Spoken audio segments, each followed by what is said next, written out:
બનાસકાંઠા જિલ્લામાં કાંકરેજ તાલુકાના પંચાયત કચેરીમાં ફરજ બજાવતા કર્મચારીઓ ખુરશીઓ ખાલી આવવા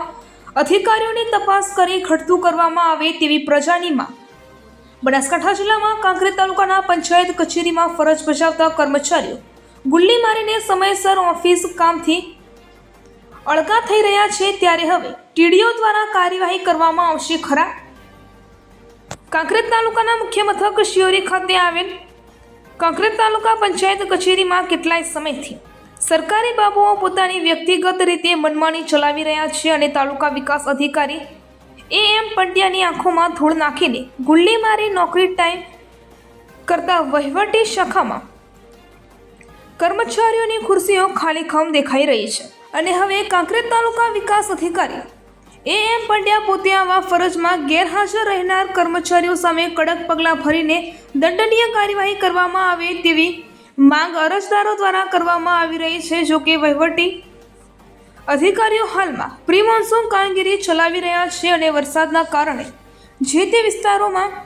પ્રશ્નો અંગે ચર્ચા વિચારણા કરી સમસ્યાઓ હલ કરવા માટે પ્રયાસો હાથ ધરવામાં આવે છે, જેમાં સૌથી અગત્યની બાબત વિશે વાત કરીએ તો કાંકરેજ તાલુકા પંચાયત કચેરીમાં ફરજ બજાવતા કર્મચારીઓ ગુલ્લી મારીને રજાઓ ઉપર ઉતરી જાય છે અને તેને કારણે ન છૂટકે કાંકરેજ તાલુકા વિકાસ અધિકારી એમ પંડ્યા દ્વારા ઘણા લોકોની રજાઓ નામંજૂર કરીને નાયબ જિલ્લા વિકાસ અધિકારીને રજા મંજૂર કરવા માટે કહેવામાં આવ્યું છે, જેમાં અમુક કર્મચારીઓ તો પોતાની રજાનો રિપોર્ટ મોબાઈલ ફોન પર વોટ્સઅપ પર રજા મૂકે છે। આવા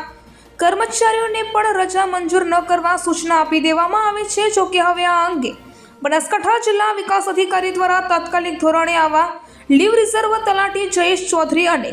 જુનિયર ક્લાર્ક અને અન્ય કર્મચારીઓ સામે કડક પગલાં લેવામાં આવે તેવી માંગ બુલંદ બની છે। અન્યથા કાંકરેજ તાલુકા પંચાયત કચેરીમાં ઘોડા છૂટ્યા બાદ તબેલાને તાળા માર્યા હોય તેવી સ્થિતિ સર્જાઈ શકે છે, જેમાં વીરાભાઈ જોશી જેઓ મહેકમ શાખાનું ટેબલ પર ફરજ બજાવે છે અને વિપુલ ચૌધરી તો માત્ર મફતનો પગાર લઈને રાજકીય નેતાઓની લાગવગ વાપરી પોતાનું મનસ્વી વર્તન કરતો હોવાની બૂમરાળ ઉઠી રહી છે।